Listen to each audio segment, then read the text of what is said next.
Since before recorded history, the people of Britain have had first-hand experience of the strange and unusual. Spirits who haunt ancient castles, stories of werewolves and banshees roaming the countryside, and fantastic creatures like gnomes, fairies and pixies, all firmly embedded in our native folklore. This cultural experience makes us uniquely qualified to research these types of phenomena and help us find the truth of the reality that surrounds us. So sit back and relax as your hosts, Irene Allen Block and Mark Johnson, take you on a journey through this strange realm and together help us find the answers to the mysteries that lie just beyond our grasp. Welcome to Paranormal UK Radio. Hi everybody, welcome to Paranormal UK Radio, the flagship show on the Paranormal UK Radio network. I'm your host, Irene Allen Block, and with me tonight is my co-host, Mark Johnson. Hello, Mark. Hello. Hello, how are you? I'm good. Should we tell our listeners how many takes that took before we got it? Did you count? No, I wasn't counting. I would never count. I've told you before, it's like a tongue twister. You know, Paranormal UK Radio show on the Paranormal UK Radio network. Try saying that when you've had a couple of drinks. I noticed. Well, let me ask you this then: have you had a couple of drinks today? No, a cup of tea. There you Just go. had a cup of tea. Okay. It must be that Earl Grey tea. You know, something really strong. Okay. So all right. I have to ask for more about tea. I have to ask before we get going on the show, how is the official Paranormal UK Radio Network mascot, Gertie? Snoring in the background? Yes. Well, I put her in the kitchen in a basket, but I can hear her snoring from here. I don't know whether you can hear her, but I can hear her. Now, luckily, we can't hear her tonight. Sometimes she rattles the walls, so it's nice and quiet tonight. Well, that's why I've moved her into the kitchen tonight, because having her behind me, it kind of puts me off of everything, especially when she's on the high-pitched snores and the whistles, you know? Yes. It's the noises she makes is really unusual, to say the least. Yeah, but everybody loves her. Everybody loves her. All our fans love her. She's absolutely gorgeous. And she does a lot of modeling work for the network. You know that. Oh, yes, I know. I'm the one who edits her in Photoshop. You know, gives her that bikini tan line. But you didn't have to edit the photos on the beach when she was wearing her pink sunglasses. Nope, she was a downright diva that day. Yeah. She was. So there you go. And wait until she gets into her fairy costume for Christmas. Oh, she has a Christmas fairy costume? Well, it's going to be either a fairy or it's going to be an elf. I'm not sure yet. But there doesn't seem to be that many. I've been to many of the dog shops, you know, where like Pets at Home and, there I am giving them free advertising and places like that. And they don't seem to have an awful lot of doggy costumes in stock, you know. And she only wears them for the photo shoot because it's cruel, I think, to keep dogs dressed up. So, you know, for an advertisement, and that's it. I think it's cruel how some of the people dress themselves up too, but that's another show.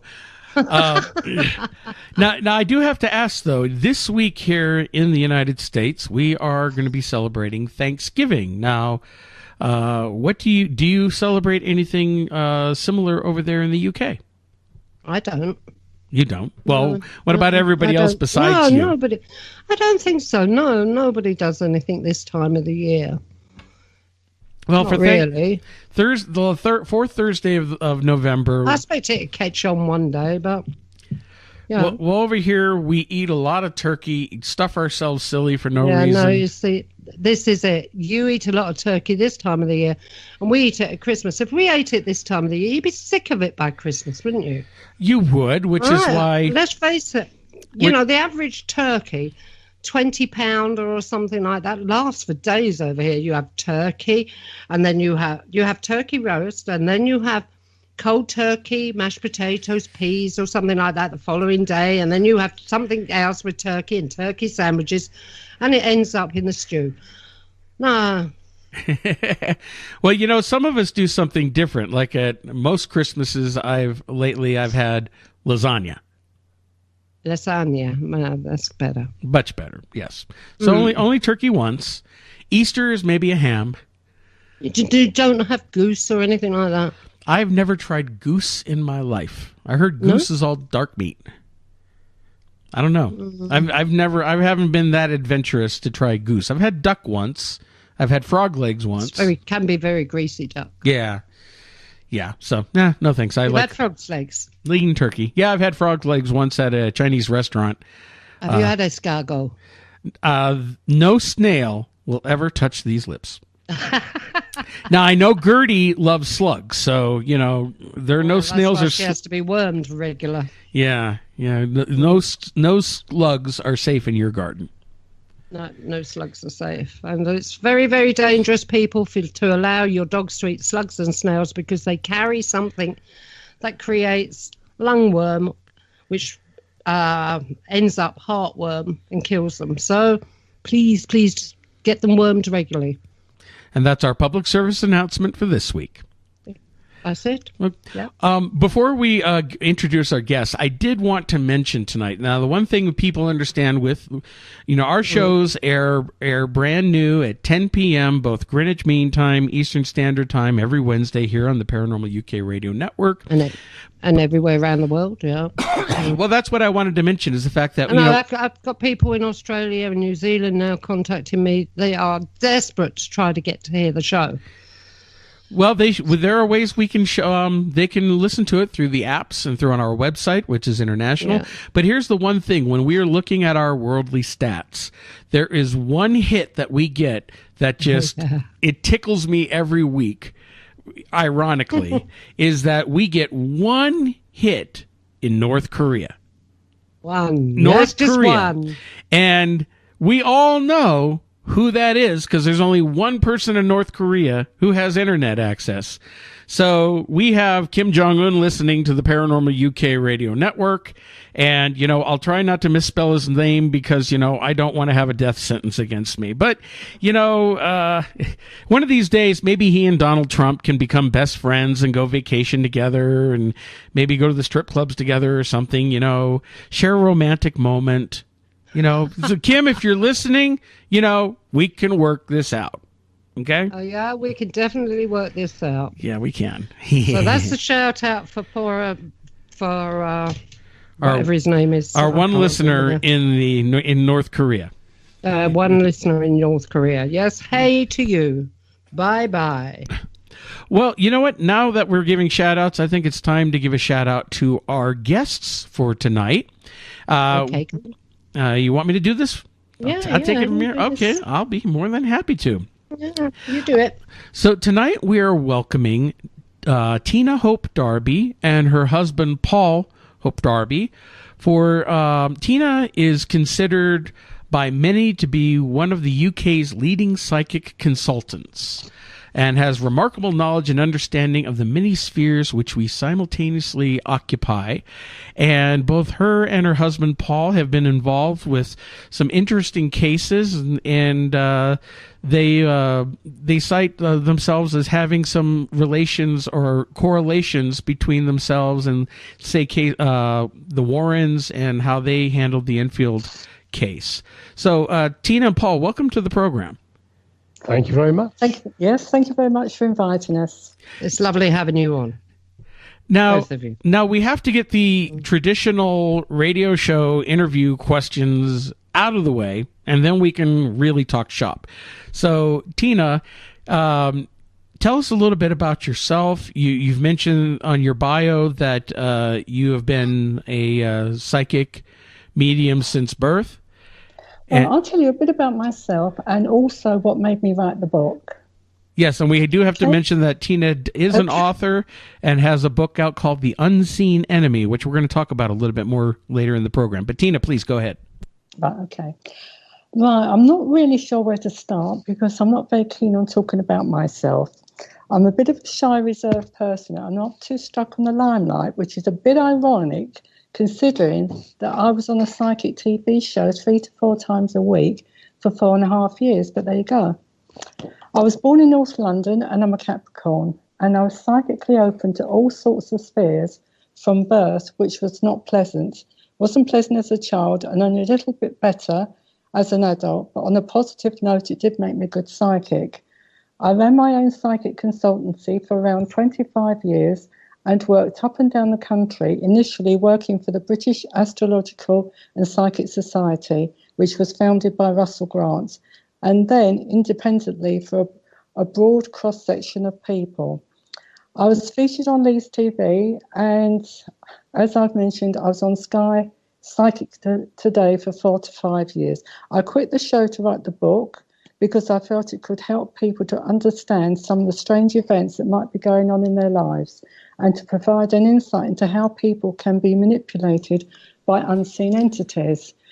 Now, the reason I wrote this book, there was a number of contributing factors.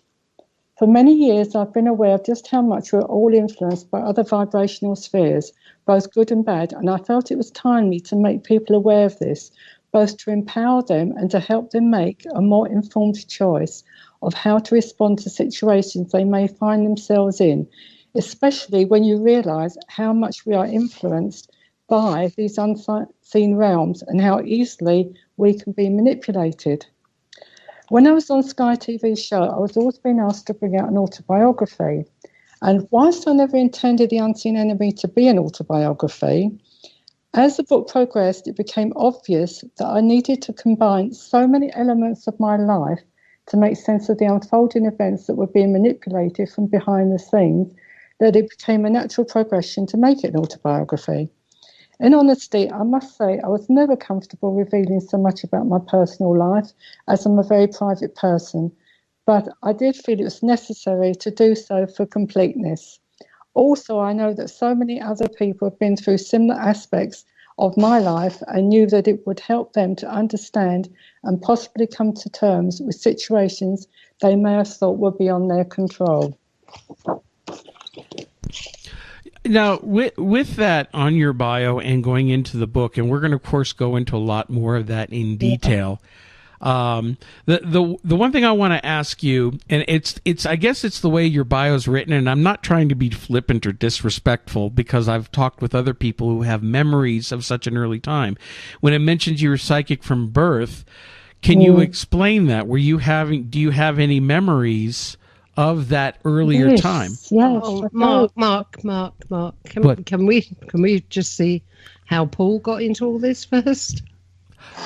Yeah, sure. I defer to the master. Go ahead. Flattery will get you everywhere. He's learning. Carry on. I really have had a very similar background of paranormal activity from very early days. Yeah. I was born in East Ham in a house that was extremely haunted.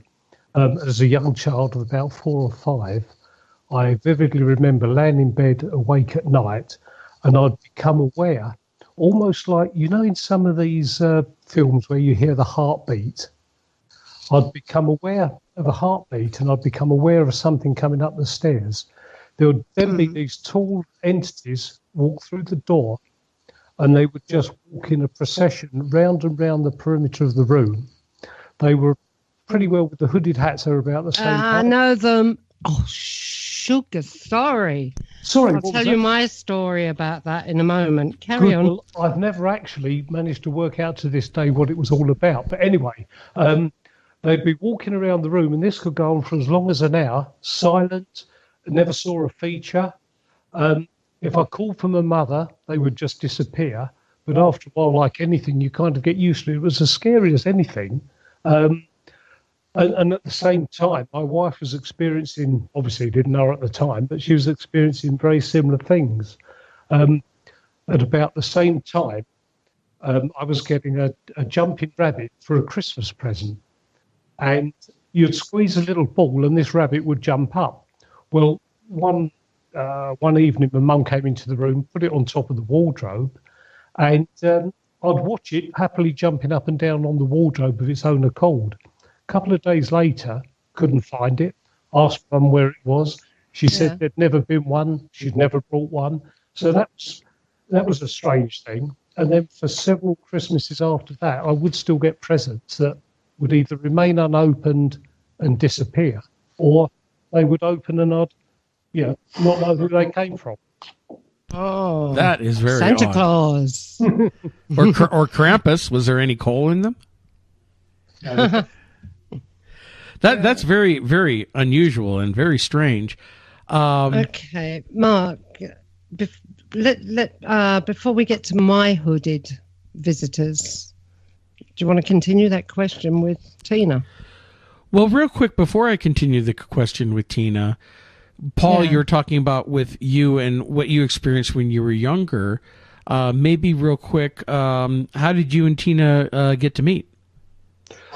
Well, we were living, it's a funny thing because we were living in towns about 5 miles apart, and I was helping a friend run a psychic show in Bristol. Tina was one of the stars of the show, and we met on the show, fell in love, that was it, moved in together. Typical love story. Yes. Nice. And that's really when all the psychic stuff went up a notch. I would imagine, yes. Now, Tina, getting back to my original question before I was rudely interrupted by the master. Up yours. Yes, master. When your bio mentions being psychic from birth, I was wondering if you could explain that a little bit more. If you did have any types of memories from that time. Yes.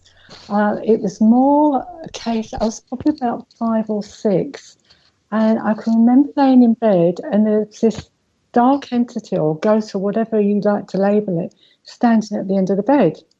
And he used to watch me silently every night. And I remember telling my mum, I was saying, you know what, Mum, there's something in the bedroom. She said, no, it's just a bad dream. This went on for years. So in the end, she said, look, all right, I'm going to buy you a nightlight. So I used to sleep with a nightlight on, but I used to see this shadow, and he just used to stand there. He never used to move. And it wasn't until I was an adult and I happened to mention it. And she said, you know what? She said, I used to see him. She said, he didn't just used to stand at the end of your bed. He used to walk around the house. I said, but Mum, why didn't you tell me? So I didn't want to scare you. But I said, yeah, but if you had explained to me that it was nothing to be frightened of, you could have even made something up and said he was a guardian angel or something like that, I would have been fine. But she didn't.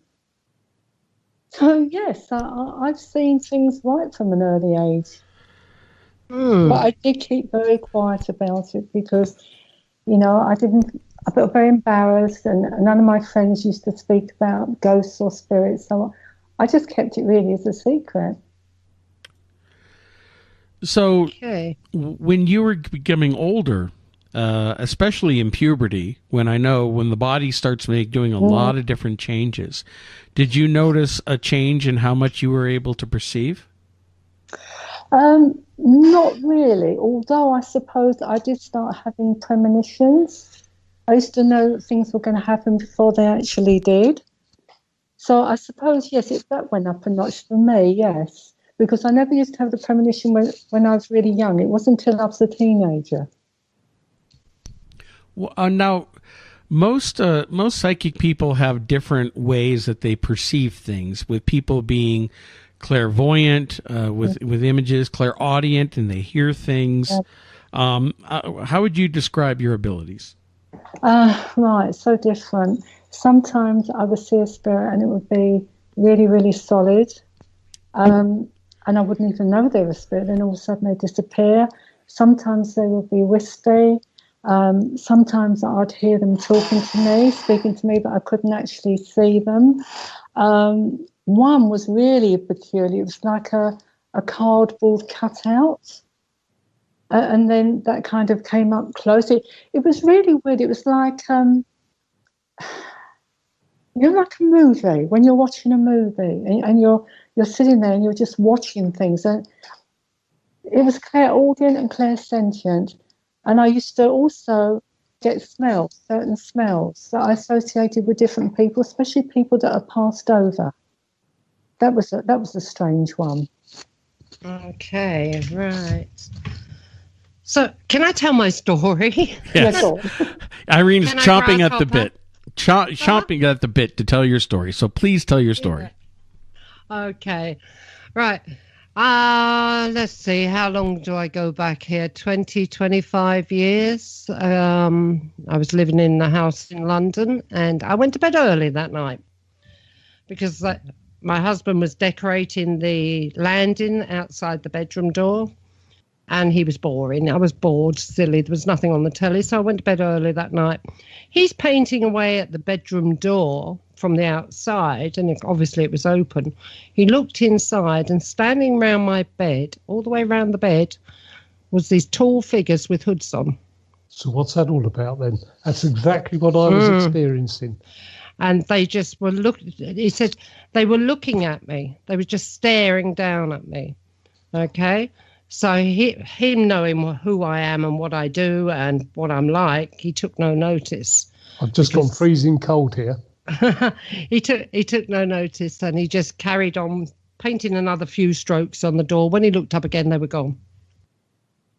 So that's my story. So they've been around me too. That's what I wanted to say. But who they are, I've got no idea. No, nor me.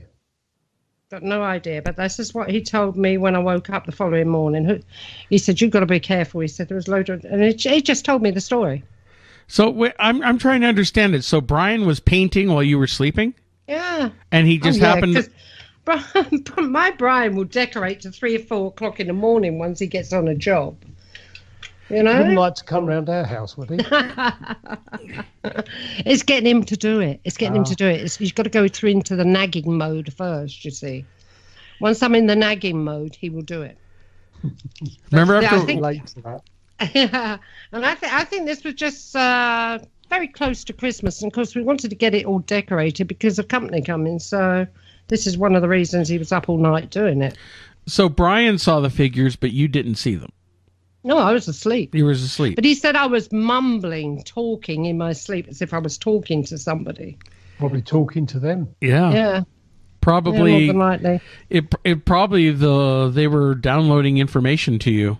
And you were talking to you while you were in that altered state of consciousness. Could have been, yeah. But you know me, I get all these weird things happening, so I take no notice. She usually tells them to naff off and leave her alone because she's busy. I'm busy, yeah. Yeah, like I did in the pub that time with that woman in the toilet. And what happened? She shoved me down the stairs. Got pushed on my back afterwards. Oh, that was in the Mermaid Inn down at Rye, in Sussex. Do you know what I think we might have been? We've been to Rye. Mermaid Inn. It's on a little cobblestone street. Yeah. Yeah, it's on a hill. Yeah, we've been to that one. Yes. Yeah, lovely little pub. And so what, was this a real person or a spirit? It was a spirit. I was dying to go to the loo, and I ran into these toilets. And there she was standing there, and I just said, "Get out of my way! I haven't got time for you." And I went into the toilet. There was only 2 closets, so I went in one of them. When I came out, she wasn't about. But you had to take another to go back to the bar. You had a couple of steps down to the bar, and I got pushed on the back, and boom, I went. Yeah. Well, next time, don't be rude and pay attention. Can I cut in here? Yeah, sure. Go ahead. Yeah, no, it's really strange because I had something similar happen to me in St Albans. I was out with my daughter, and it was in the winter, and we thought, well, we'll start off early, we'll go out, we'll do the shops, and then we're going to have a spot of lunch. Anyway, we get there, and I'm standing, and there was hardly anything on the road at all. Then all of a sudden, before we were crossing the road, I had somebody push me out in front. I had to grab my daughter, and she said to me, "Oh my God, what are you doing, Mum? What's wrong?" I said, "You're not going to believe it, but I've just had somebody push me into the road." And you know what? It really horrified me because I thought to myself, you know what? If a car had been coming down and I'd been pushed, that would have been the end of me. Yeah. And you tell people that these spirits, that they are not able to do this, but they can, and they do. I don't think they physically push you with their hands. It's some sort of force and energy that they produce that shoves you, you know? But more so than physically having invisible hands going on you. But I think you're right there, because one minute I was standing, next minute I was there was like a jarring, and I was out on the road, yes. And I nearly lost my footing. Yeah. Yeah. But, it's not very nice going, well, I was going to say, let me see, how can I put this in the proper way? Head over heels. Ass over tea kettle. Yeah, ass over tit. Into the bar. Like a drunk. Flipped over your knickers. Yeah, flipped over my knickers. All right then. But there you go. So many things like that have happened to me. But I like Mark says, I take no notice. Yeah, it gets that way. The paranormal becomes the normal, doesn't it? Well, that's it. It's always been like that for me because I've been dealing with this since my earliest memory is 4 years old. Yeah. So and. Becomes a way of life, really, doesn't it? Yeah. You just know it's different to most people, and you just have to get on with it. And there's good spirits and there's bad spirits. I don't work in the field anymore. I do the radio show. I write books. And we are going to produce a couple of shows next year, aren't we? Television shows. But sounds good. But, that doesn't stop it still happening. It all still happens all the time. Like, one could walk in here now and I just put my hand up and say, bug off, I'm busy. Oh, it's like when, what is it? Either Herbert or one of the other spirits in the house start stealing your ciggies or hiding stuff on you? Well, things disappear. It's usually cigarette lighters, glasses. That's the two biggest things that disappear. There must be, wherever he's taking them and hiding them, there must be about 10 or 12 pairs of specs there. God knows how many cigarette lighters. We've lost jewellery, keys, paperwork, clothing, books, tarot cards, everything. And sometimes they've gone without trace, other times they've turned up days or weeks later. It's absolutely, it's so annoying. It really is. Yeah, it is annoying because you search your house for these things. And so I've got a mouthful of raspberries, people. I am awfully sorry about this. Well, let me ask while you're chewing, Tina and Paul, is the home that you're currently living in, does it have spirits? We have some that pop in and out, yes, but we did have a resident one with us, which is what the book is all about, The Unseen Enemy. He was awful, absolutely awful, caused an awful lot of problems. He really has. Go ahead, Paul. The whole title about The Unseen Enemy is the fact that he was cleverly engineering stuff from behind the scenes, and it took years, almost to the point when Tina was writing the book, that we actually recognised the pattern that he would work to. And it was a nightmare, very cleverly engineered events to create absolute havoc and chaos between us. Yeah. And that fits in a lot with some of the entities that we I have to say, Irene, because I've never really experienced something like that myself, even though I've been investigating the paranormal for about 17 years. But, we've had long discussions about how some of these entities, they purposely seem to create these situations in order to cause more negativity, negative feelings, and that's kind of what they feed off of. It's almost it's like a paranormal parasite. Yeah. Yeah. Well, I'm lucky. My three ghosts are quite nice, To the point, I suppose, if they were still around, you could sit down and have a good chat with them. Oh, that's nice. That's really good. I mean, my one was really awful. He would be turning good relationships into bad ones. Most of the men, because I was in the house before I met Paul, he was there, and he would turn the men in my life into violent bullies. He would influence close family members to carry out treacherous acts. Hang on, really awful stuff. It sounds like that he was a little bit jealous of you, Tina. I think he was. You're talking about men. Was it always men? Always men. Yeah. Yeah. Yeah. In fact, when I say he had one of them unearthly crushes on you, I think. Unearthly, I think. But you're right about him sort of feeding off emotional energy, because that's what he was doing. Yeah. Create fear, anger, and then just thrive off of it and get stronger and stronger. Yeah. Do you live in an old house? Fairly old. I suppose it's sort of pre-warish, yes. Yeah. But the thing is, where we actually live is renowned for a lot of psychic activity. Mm-hmm. You know, there's an awful lot of stuff that's been going on. And apparently the woman that had the house before we moved in, she used to experience things, and she didn't like going out into the garden after a certain period of time, and maybe up to about 8 o'clock of an evening. After that, she'd stay indoors. She used to say that she used to see things. You know, there was always a hive of activity going on. It's just the good ones, the nice ones that used to pop in and almost like have a cup of tea with us, they were fine. But this other one, he was really awful. He's terrible. He used to cause a lot of problems. I mean, it just wasn't sort of things that were going missing. I've had things disappear in front of my eyes. I've had cutlery sort of floating around in the air, disappearing. Poltergeist activity then. Yeah. Well, I'll tell you one particular thing which is always stands out in our minds. In the corner of one of the corners in the house, we've got a tall corner unit which has books in the bottom, a load of crystals in the top, and then there's one of those little gold statues. You know, the angels that protected Tutankhamun's tomb? Oh, yeah. There's one of those perched on the top. And to move this bookcase, to move this corner cabinet, you have to take everything out, all the crystals out, take the statue off the top, and it's so heavy, you have to inch it out an inch at a time.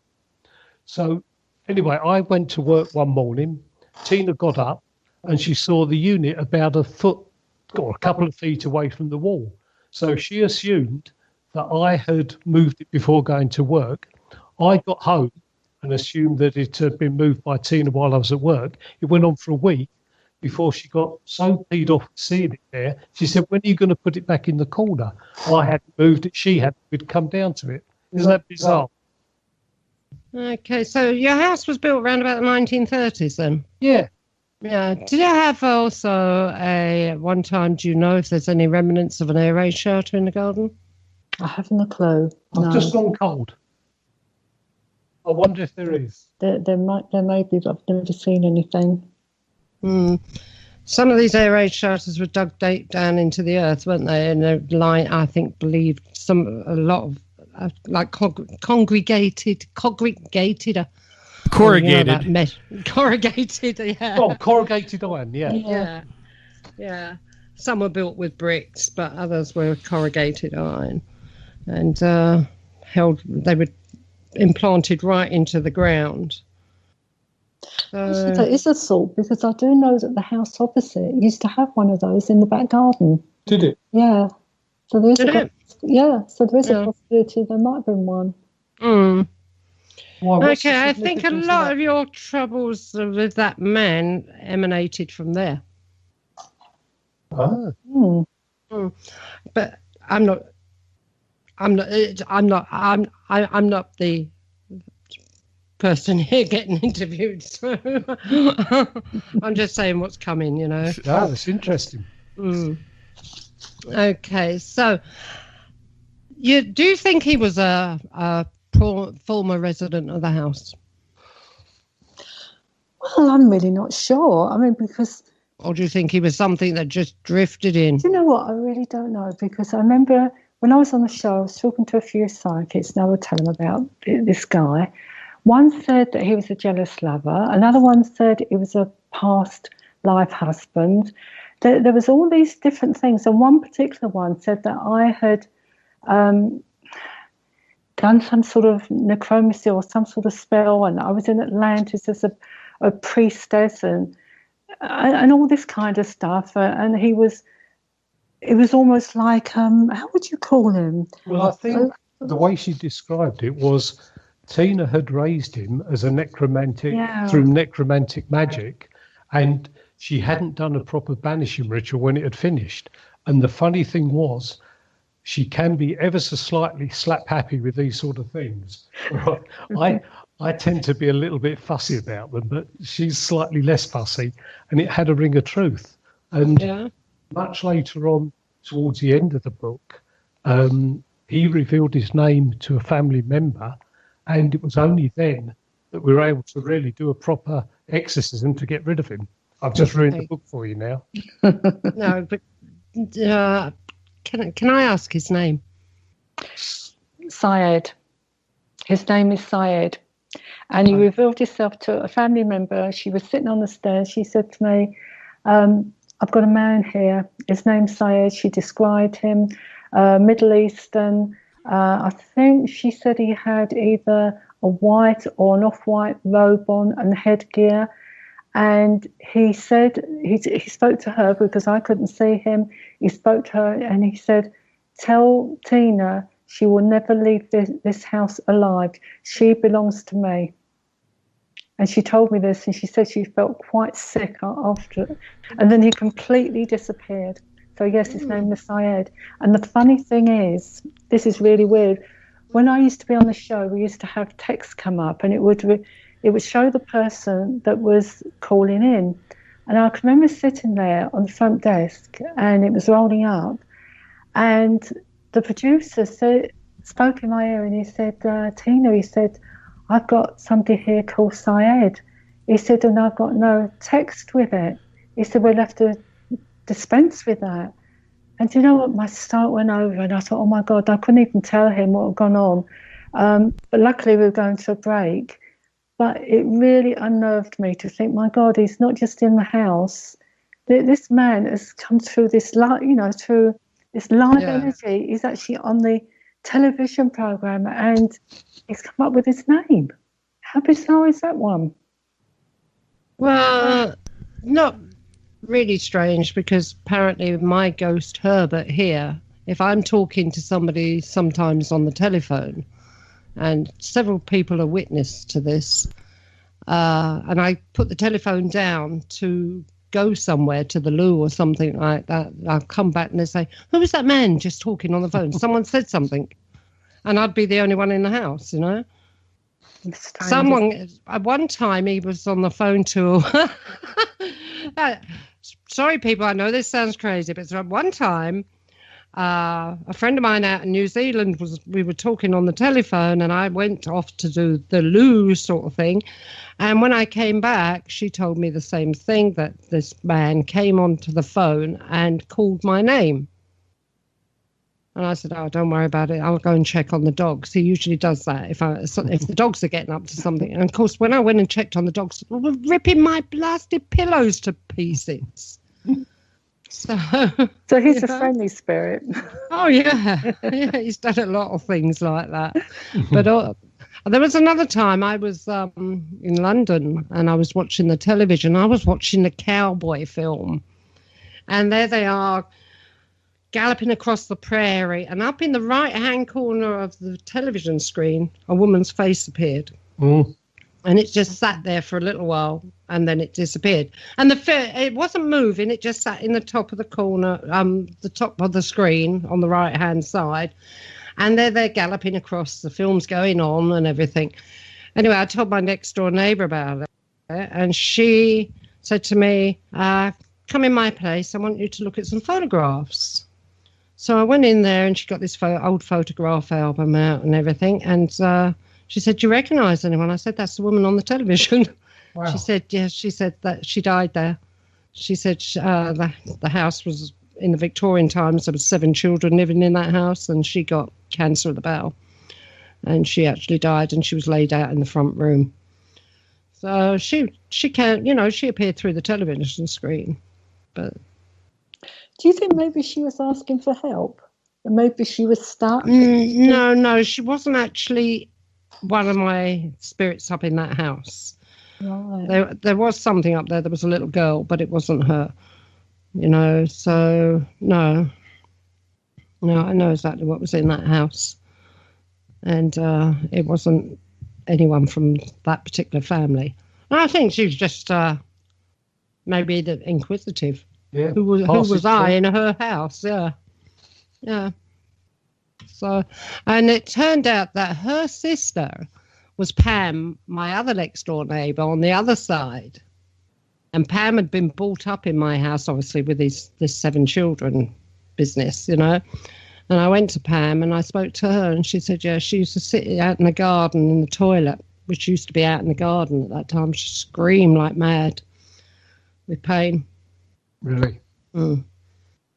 So, yeah, sad story, but they can show themselves on technical stuff, I believe. Yeah. You know. Herbert at the time, my Herbert who talks on the telephone, he died in the 1950s, about 1950. And telephones were pretty rare at that time for people, especially in the countryside, in the rural districts and everything. So maybe he was fascinated with it. I don't know. Yeah. Well, not all that long ago. Well, not all that long ago. A few years ago, I had one of these dictaphones. You leave a voice message on. Oh, yeah. And I'd wiped it clean. You put it through a magnetic block and wipe it clean. And I'd wiped it clean, put it in just to start recording again. And there was a clear voice asking for help. And it was both Tina and I listened to it, and it was her mother, without a shadow of doubt. Yeah. And so all we could do, obviously she'd passed over a few years earlier. Obviously we just sent her healing.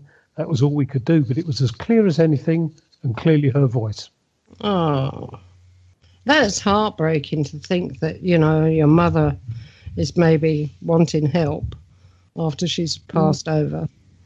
You know, because we all hope they go to wherever they're meant to go to, the right place, don't we? But it's true. But my mother, who knows? It quite surprised me, because she was very psychic herself. So was her own mother, and she had very strong thoughts about, you know, when you pass over, you go to the spirit world and everything's going to be okay and God's going to be there. And, you know, completely different really to the way I see things.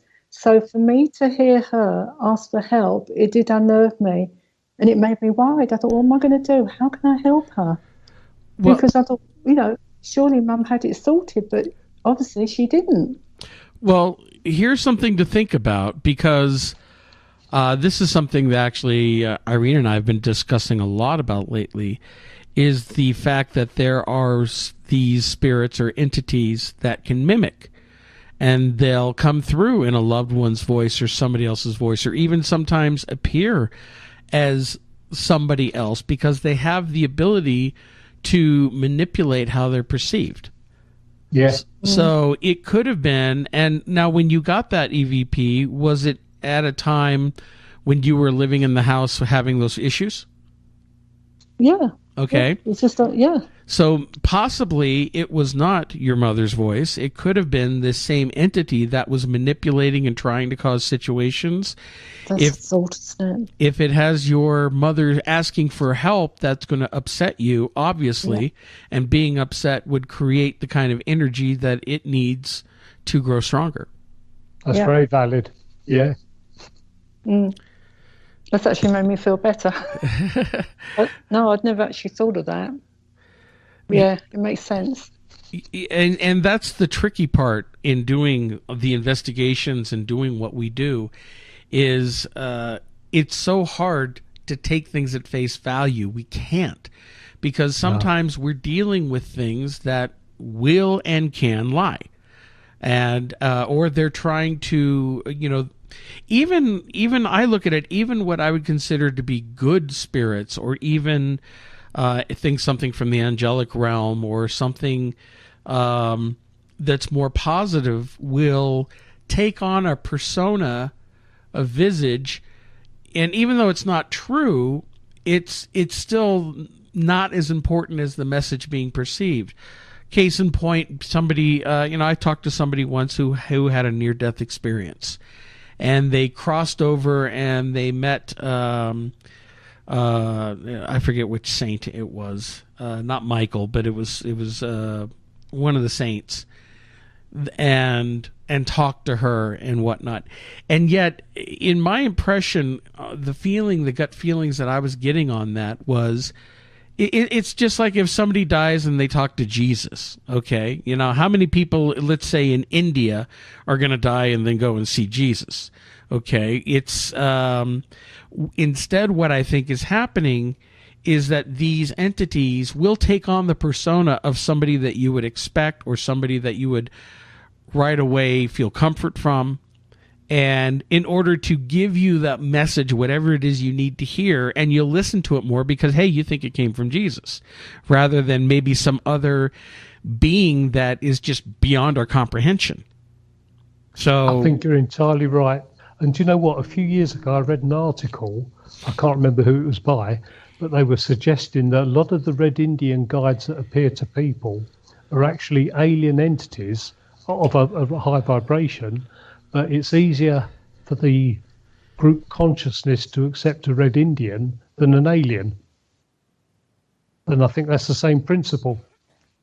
Well, there's also another principle in that where some people are maybe see something they think looks like an alien, and it's really not. Maybe it is a spirit, or maybe some people claim, oh, aliens are really demonic entities, which I don't believe at all. But I do believe that sometimes many of these different types of entities, from it could be extraterrestrial, to could be spiritual, elemental spirits, they have that ability to mess with our perceptions and appear in certain ways in order to affect how we're going to react to them. Actually, that's really weird, because going back about 15 years ago, I was sort of sleeping, and then all of a sudden I was awake. It's like 1 minute sleep, next minute awake. I sat up in bed and I could see three, it looked like aliens around the base of the bed, and they were all the same height, and it would be how you would expect to see the greys. But I didn't think of them as aliens. I just knew they were scientists. And the minute I kind of accepted that they were scientists and they weren't aliens, they disappeared. I think that in that case, that was the message to come across. That to not look at them as aliens, you looked at them as scientists. I dealt with a case in New Jersey where we had, I've told this case several times on the show, I'll keep it brief, where we had intense activity in an entire neighborhood, but two houses in particular we were investigating were very intense. And we realized later it wasn't just a human haunting, there was something with the land that went back a long time. And while the one client was dealing with some really intense, almost oppression, her personality was changing. She was flipping out. She was one personality in the house and a completely relaxed, different personality outside of the house. Well, one day she called me up and just freaking out. She goes, "Mark, I got to tell you something. I saw something and I can't describe it. I can't believe it. You're going to think I'm crazy." And it actually took me 10 minutes of coaxing her to say, "Look, you called to tell me you saw something. Tell me what you saw. I won't think you're crazy." And she finally said, "Mark, I saw a frickin' alien." And this was something totally outside of her paradigm, especially with what she was dealing with in the house, which we thought was just a haunting event. But she had woke up in the middle of the night and happened to look down across the room by her dresser, and there was this tall white figure standing there, kind of misty. And then all of a sudden it turned around and looked right at her, and it had the big eyes, and it looked like a tall gray. Now, that was the only time during the whole time she lived in that house. She finally moved, and now she's better off somewhere else where not having any issues at all. But that was the only time she ever saw something that looked like an alien. Now, do I think she saw an alien? I have no idea. I don't think so. My gut is it was showing her something that she knew would scare her, because she was always very scared to death about the idea of aliens. She doesn't even want to deal with them. So what happens? Boom, she sees it in her room, that night. It scared the living crap out of her. And coming back to what you were saying earlier, plenty to feed off. Exactly. Yes. Yeah. But there are an awful lot of hauntings where you get also UFO stuff going on at the same time with the hauntings, isn't there, Mark? It's more interrelated than a lot of people realize. Yeah, I've done loads of them like that. I mean, we've talked to, and we know several UFO contactees and abductees. And not only do they talk about the their UFO activity and other things they experience, they also record having poltergeist-like activity in the house, or they'll see spirits. They can suddenly, after their first abduction experience, suddenly they're able to actually see spirits like a psychic, or they'll pick up psychic abilities. And it's in those cases we're just realizing it's much more interrelated than people realize between the spirit world, these ghosts or whatever it is that we're dealing with, and interdimensional types of activity. Yeah, that's true. Absolutely true. But getting back to now, your particular nasty little man, spirit. Okay. How long were you dealing with him? Well, we didn't actually realise who he was up until a few years ago, when he made himself known. Actually, when I started writing the book, because I would lose passages, sections of chapters, a whole lot. In fact, this entity actually pushed me to the brink of suicide, and I would actually call him the star of the show. He was the one in the background from my early childhood, I'm sure, who was the menacing presence. But I was never remotely aware of it and never able to see him.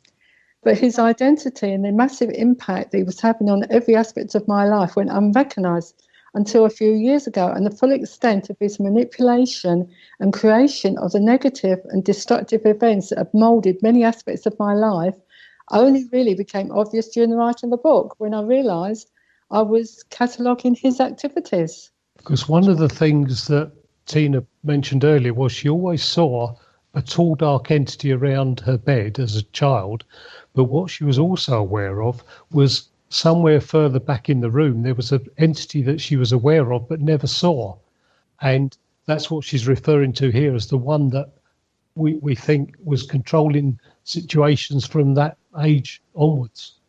Yeah. And as I said before, his party piece was turning good relationships into bad ones and turning most of my men into violent bullies. So, yeah. Now, with Paul, were you living in the house during this time? No. When all this first started, Tina was about 4 years old. When we got married, she had been really just trying to get my head around it. Right, sequentially, all of these events have been going on for a number of years, and a lot of the relationships have been ended. So when I moved in, the funny thing was, the first thing I noticed was the house had a very predominantly male vibration, and yet there'd been no one living there, no males living there for a little while. Once I moved in, and I was obviously into the same sort of thing from a slightly different angle, it started to step up because it was trying to separate us and create events behind the scenes, which was working. It was clever at this sort of thing.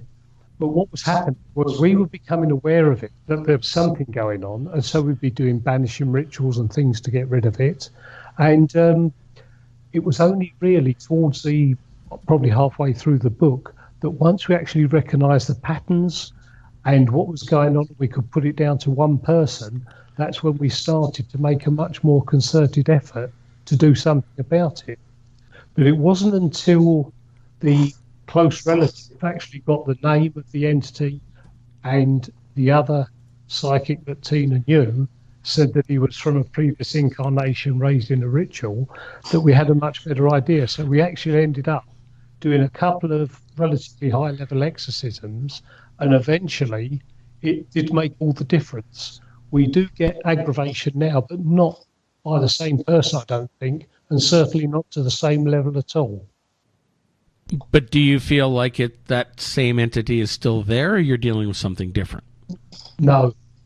I think following the second ritual, he was pretty well gone, and any time there was a trace of that vibration left, we would clear it. We do still get things going on now, but it's to a far lesser extent, and a lot easier to stop. Okay, interesting. Okay. First thing that's actually happened in the house, besides him manipulating men, which I often do. You're such a It's female vixen. thing. Well, I mean, This was a man, wasn't it? Though? yeah, but I mean, I've been slapped in the face when I've been asleep, and it's woken me up.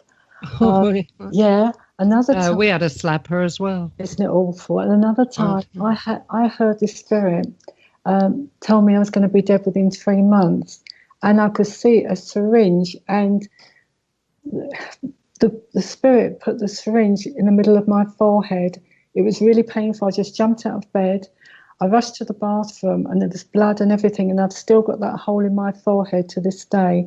And he told me I will be dead within 3 months. There was another time I was asleep, and I felt something bite me on my shoulder, and my gut instinct, I just got up and I bit it back. I don't know what it was. I just bit it back. I don't know whether it was this unseen enemy, whether it was a demon or what it was. And then the next day when I went to bed, in fact, I was really scared of going to sleep that night. Yeah. Next night I went to bed, and even though it was dark, I could see like an outline of something that was bouncing on and off the walls. It was like in a horror movie. It was really awful. And then it would come up closer to me, and I could see like a ghoulish face. And then it would go off again. And this was going on for quite a few nights. I couldn't sleep. I was becoming ill. I had insomnia to such an extent. I went to see a Chinese doctor to have acupuncture, and finally I went to the doctors to get some sleeping tablets because it was really ruining my health. I was doing psychic readings at the time. I gave up my business. I was literally my days in bed because of what was going on with this entity. Now, whether or not that was something separate to Syed or not, I really have no clue. But I don't experience anything like that now. But this was like an ongoing thing over the years. It was like on and on. If it wasn't one thing, it was something else. And the funny thing is, some of these worst events were when I was out of the country on jobs. And you always seem to know the moment to come in. It's true. Well, I remember Paul had a job to do, and it was up north somewhere. And he had to leave early in the morning. And it must have been about 6 or 7 in the morning. And it was still kind of hazy, and it was in the winter, so it wasn't pure, brilliant, sunlight. And he came, what I thought was him, he came into the bedroom, and I was laying there, and he had a tray, and he had a tea on the tray and some eggs. And I said, well, I don't like eggs. And he looked at me. I said, I love you. And as I said that, he went, like an awful noise. His face turned from my husband to like this monster, and then it disappeared. And in that moment, I thought that monster or whatever it was actually Paul, and it wasn't. Okay, I've got to ask here. Did it leave the tray with the food on it? No, it didn't. That disappeared too. Everything disappeared. Yeah. Everything. So it was all like, vision. Vision again. It's here we go back with the mimicking. Solid. Oh, they can appear very, very solid. Yeah. Yeah, For all intents and purposes, it was me, and exactly as Mark was saying, they can perfectly mimic and copy. That's right, they can. Another person, can't they? Yeah, they can. It's like, well, a lot of these people, they say, oh, I've got a child ghost. Can you come and please help this child ghost and things like that, when I get there, it's not a child ghost at all. I recognize it for exactly what it is. I feel it for exactly what it is, and then it shows itself. So, don't be fooled. They're not all children. I'd never thought of that. No, they're not all children. I tell you, they're going to appear to where they can get the most sympathy from you. And the children are the one thing that everyone goes soft over children, don't they? It's true. It's never crossed my mind. That's a clever ploy, that. Yeah. Well, I've been doing this now for 50 odd years, professionally. I'm not saying how old I am, people. I'm not. Been doing it since the age of 6, have you? Were you riding dinosaurs back then? I'll give you dinosaurs in a minute, grasshopper.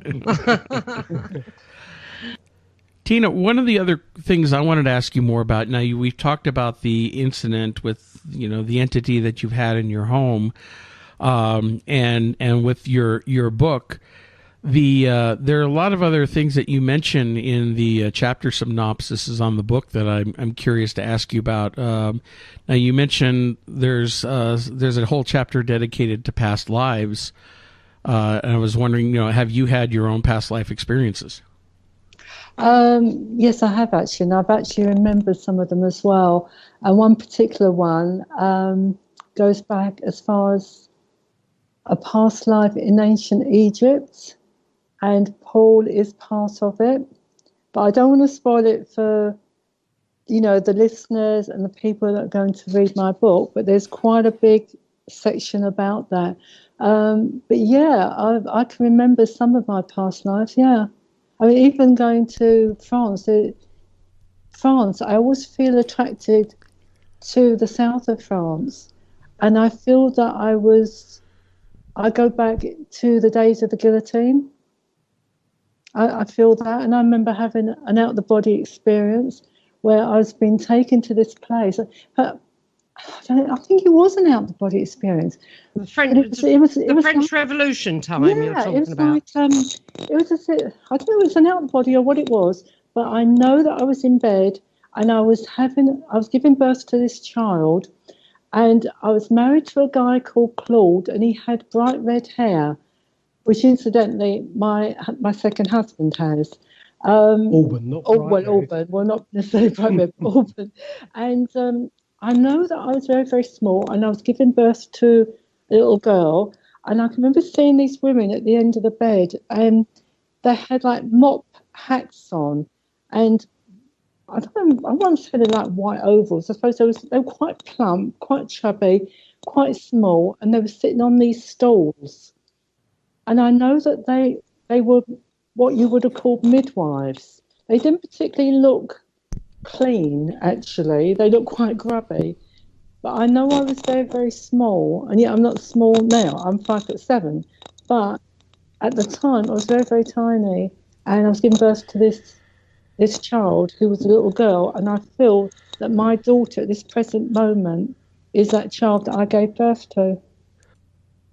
I think the really amazing thing about the past life, the reincarnation in Egypt, is not only did it involve both Tina and I, but it has involved family members, and you can actually see with the dynamics of the relationship how the effects of the past life have reenacted in this lifetime.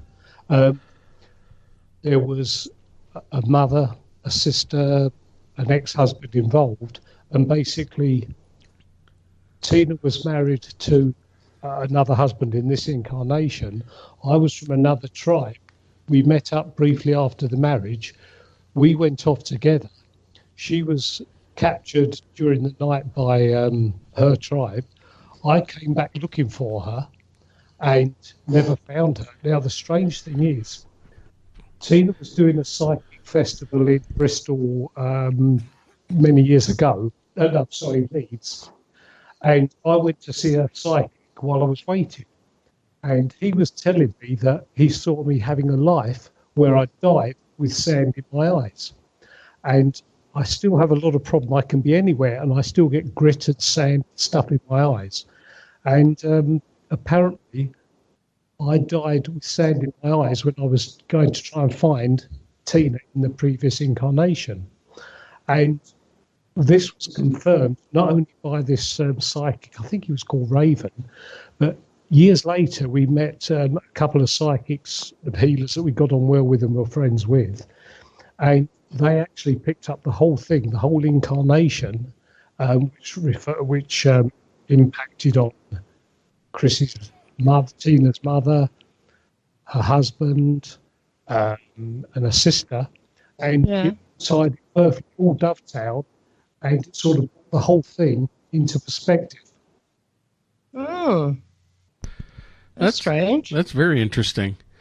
Now, I know that Irene and I have figured out we've had at least one past life together. Yeah, shut up, Really? sister. Yeah, we were sisters. Back in the 1800s into the early 1900s in Boston. And here's what's funny is I did a past life regression audio recording that somebody had sent me because they were trying to do some experiments for a book. It never worked for me, and then one time I tried it, and the next thing I know, I saw myself as a young woman in this parlor, very Victorian looking, back in the 1800s, and I actually had a name come to me. I knew I was in Boston. All this information came, and later, afterwards, it only lasted a few minutes. I only saw just a little bit of information, but it was enough to know to go start looking the person up, and I found them. Her name was Marion Howe, daughter of Julia Ward Howe, who wrote the Battle Hymn of the Republic during they were an abolitionist family in Boston during the Civil War.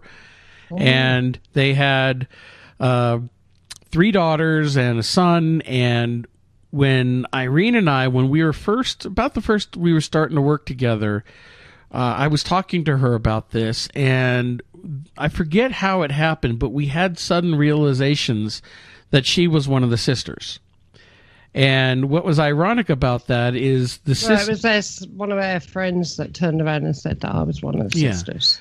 And then we started noticing all these synchronicities and similarities between that sister's life and Irene, names of towns where they grew up, even though one was in England, one was in the UK. Both are writers. That is where England is, UK. I mean, in the US. Sorry. Yeah. It's one of those days. But and the fact that you're a writer now, and you also, that woman was a Pulitzer Prize winning author.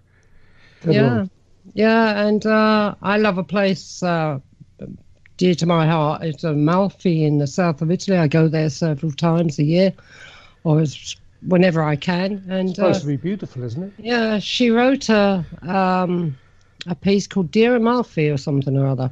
Yeah, after spending time in Amalfi. So, and she looked like me, didn't she? Mm-hmm. Yep. Yep. It is these amazing synchronicities and so-called coincidences that tie it all together, isn't it? Yeah, but we can't prove it, obviously, but Mark and I have had this very, very strong connection from the time we met, and it is like a sibling connection. Well, do you know what the funny thing is? On exactly that note,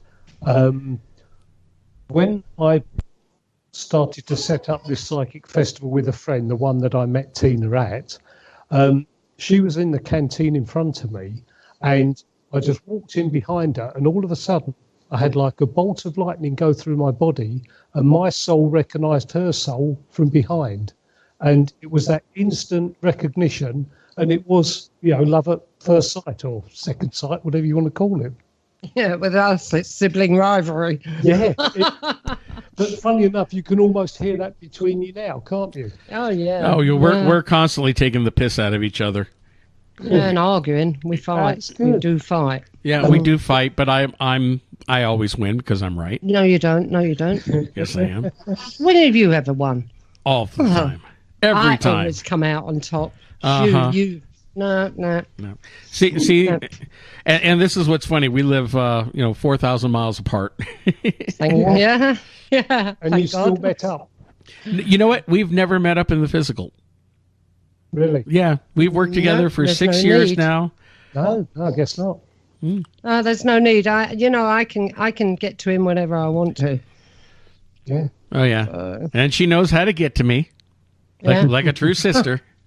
Knows how to stick the knife in and twist it. Oh, that's really good.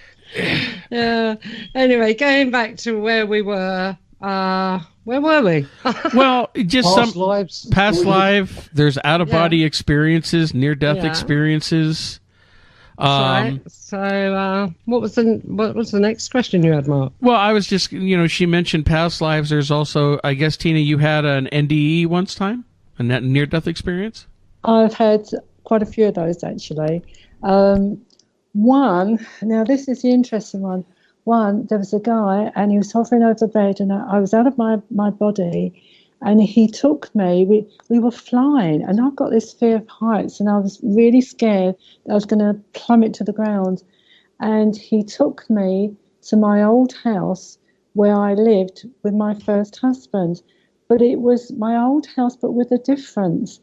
And I can remember looking outside because it had like 2 layers. It had a patio, and then it had a few steps down to one garden, then another couple of steps down to another garden. And it was the same garden, and then it was like another garden was superimposed on it. And this was while I was out of my body. And then he asked me if I wanted to if I'd like to go inside the house. So I said, yes, I'd like to do that. And he took me through all these different rooms, and there were children there and people, and all dressed in different outfits, and some had painted faces. And he said to me, look, he said, here, he said, people express themselves, not like they do where you come from. And I asked him where I was, and he said, well, it's like it's a parallel universe. And that if I died, if I wanted to, I could stay there. But if I did, I would never see my relatives, my loved ones again, because it was like a different spirit world. It was really strange. So that was one near-death experience. Another one, we bought just like... Sorry, Tina. What actually caused this near-death experience? I don't know. I don't know. Did you collapse or something? No, the only thing I can think of is that I have got a heart problem. Yeah. And at the time, if I get very, very stressed, it plays up. And I can only think that maybe this is what it was all about. And I was taken to a different sphere. Yeah, so maybe for a split second there, your heart stopped and then rebooted. That's but I can think of. Yeah, although it was only a split second, it seemed like ages while this was playing out. Well, I had the opportunity to stay there, but the thought of not seeing my children, I said, no, I need to get back into my body. Yeah. And he took me, and I was looking at myself in bed, and I thought, oh my God, I've really died here. And I said to him, what do I do? He said, you climb into yourself. I thought, no, I can't do this. He said, go on. He said, climb into yourself. And I did. And that was it. Yeah, that actual occasion, you looked at your body and you felt that it was so polluted and dense that you didn't want to step back in it. In fact, I didn't even really want to come back, in all honesty. Yeah. That's strange. Yeah. Mm. Not wishing to cash in on the act, but I had a pretty strange experience about 6 years ago. For Christmas, my mother had brought me a massage pad that you lay on the bed, and then you lay on top of it, and it gives out a series. Oh, right, okay, I wouldn't risk one. And it gives out a series of electromagnetic pulses. Well, it was pretty good, and I fell asleep on it. And I don't know how much later, but I was catapulted up. I had spirits sat next to me on the bed. The room was full of them, and my heart had completely stopped. And for about 30 seconds or more, there was absolute serenity, whilst I just sat there effectively dead. Then all of a sudden, something pushed me from behind. My heart kicked back in, and it carried on. The following day, I thought, no, I've imagined the whole thing. So I went running over the woods. Excuse me. And it was as much as I could do to keep my heart going. It was the middle of the night, and not middle of the night. It was about 6 p.m. on a winter's evening.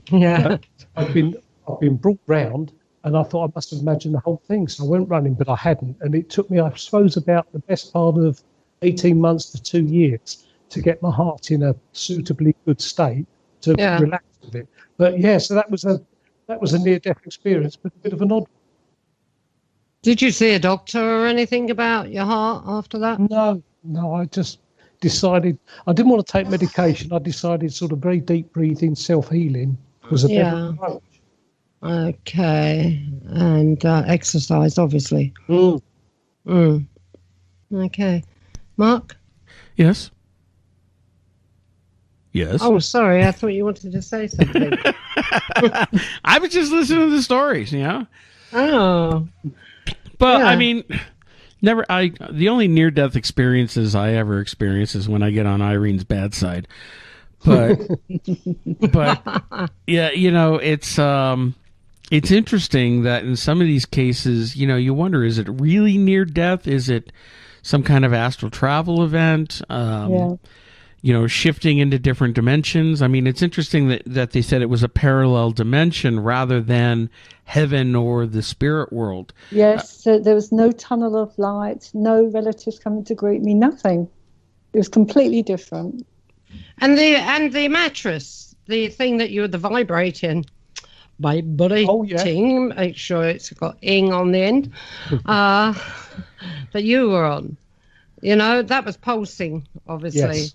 Or whatever, so it was shifting vibrations. So it could have been astral travel, you know, because I use to get into the zone for remote viewing and things like that. I use binaural beats. Yeah, which pulsate through my head, and that puts me where I want to go. So it could be the same sort of thing, except you were laying on it instead of listening through earphones or headphones. I fell asleep on it. That's exactly it. I was probably on it for a couple of hours. Yeah, it could have been the same sort of thing. You know, it just shifted your vibrations or whatever and put you into some sort of zone. Yeah, quite possibly. Yeah. You never know. I mean, you know, these are mysteries that we'll never know the answer to, really. But there you go. No, and there's dozens of theories for all of them, aren't there? Yeah, there are. I've never had a near-death experience. Not yet. No, but you've had all sorts of other experiences. Oh, yeah. You know, Yeah, I have. Yeah. I shift around a lot, but, you know, it's... but this is all... Okay, well, on that note, well, then let me ask with Tina and Paul. Actually, can I tell you about one I did have? And it is a strange one. We were going to go to Cyprus, and it was all very hectic getting to the airport and one thing and another. And we decided to spend the night in Gatwick in one of the hotels. And I was having pains in my chest, and all of a sudden, it must have been about 4 or 5 in the morning, I had this terrible pain. And next minute, I was out of my body, and I was in the sky, and it was really warm, and I was holding on to something. And when I looked, there was this. It looked like a bird. It's almost like a griffin, but it didn't have scales. It had fur, and the fur was grey, and it had patches of pink and patches of green. And I remember looking at its face, and it had such a lovely look that I felt at peace. And my heart was okay. I didn't have any pains or anything. And then what seemed like maybe a couple of minutes, bang, I was back in my body, and I was having the pains. And I missed my flight because I ended up being hooked up to a heart monitor in the local hospital. But I would have said that was a near-death experience, but it was strange because there was no angel there, and I didn't go down any tunnel, no lights at the end of tunnels or anything like that, but instead this strange bird. Yeah, I thought it was quite worth mentioning. There are a lot of different aspects that people have had near-death experiences don't always experience the traditional tunnel of light and or being met by angels or guides or family. In so many of these cases, it seems to me that we're not just talking about one afterlife, one spirit world or heaven or whatever. There seems to be so many different types of dimensions and realities that surround us that I think we have multiple possibilities depending on where we are at any given time. And maybe the actual near-death experience, like the one you just described, you weren't going anywhere near the normal plane where a spirit who did die from the body would go. Maybe it was somewhere else that you got to visit, kind of a astral traveling to another dimension. The tunnel itself, what's ironic is we're coming to realize is when people talk about haunted locations and portals, they say you have a portal in the house and spirits come in and out of it. Well, isn't that exactly like the tunnel that people see when they die? It's more of a portal going in and traveling to another dimension. That's a possibility. Yeah, that's definitely a possibility, yeah. Well, we've talked before. We have a friend of ours who actually was able to measure these portals because he's an electrical engineer, and he devised a way and found out how these types of portals put out a certain radiation signature that he was able to tap into, and he could measure when these portals opened and closed, and they coincided with activity happening. So, really? And these portals could be a type of what we call an Einstein-Rosen bridge, a wormhole into another dimension. They've science fiction movies have talked about it, like Interstellar, being able to travel great distances physically in our universe that we normally couldn't do. But if you create that wormhole, that shortcut in space-time from one dimension to another, you can have almost instantaneous travel. Yeah, I believe that. Yeah. Yeah, and so the same principle seems to apply a lot when dealing with these spiritual portals, where spirits are coming in and out of our dimension from other realities. Well, here's a funny thing that you should mention that, because we were always convinced that we had a portal in the upstairs landing just between the bathroom and the middle bedroom. And one morning, I was already at work. Tina got up for work, and there was a rattling from the middle bedroom door, as if somebody was trying to get the door open. So she opened it. It was a great struggle to open it. The room was very, very cold, and there was clearly entities or people or something in there. Now, she left it, went to work, and on the train on the way back, she gave it a lot of thought, because normally whenever you think about these things, if they're a spirit, they're there next to you, as you know. But in this case, she would think about what was going on, and they weren't there. They weren't next to her. So anyway, she got home, went back in there. Well, it was actually while she was on the train that she began to think that these were actually somebody who was some people who were travelling through space. They weren't spirits as such. They were travelling through space, and somehow they'd got drawn into the like time travellers. Yeah, exactly that. And when she got home, so in other words, we think that they got drawn into the portal in our bedroom, ended up in the middle bedroom, and they couldn't work out where they were. So that evening, what we both did, we went in the room. You could feel them in there. It was freezing cold. All we did was we just visualised a portal opening for them, and it seemed to do the trick. But it was not normal spirits, that's for sure. Or it didn't follow that normal pattern. Well, what do you mean? The vibration of this that you were sensing was not the same vibration as a normal? Well, no, it was. It definitely didn't. Nothing felt the same. It felt like there were 4 people trapped in the room. And normally, like a couple of times when you mentioned entities that have been around you, it went freezing cold here where we are. And normally, if we've got something in the house and we think about it, boom, you feel it, it's there.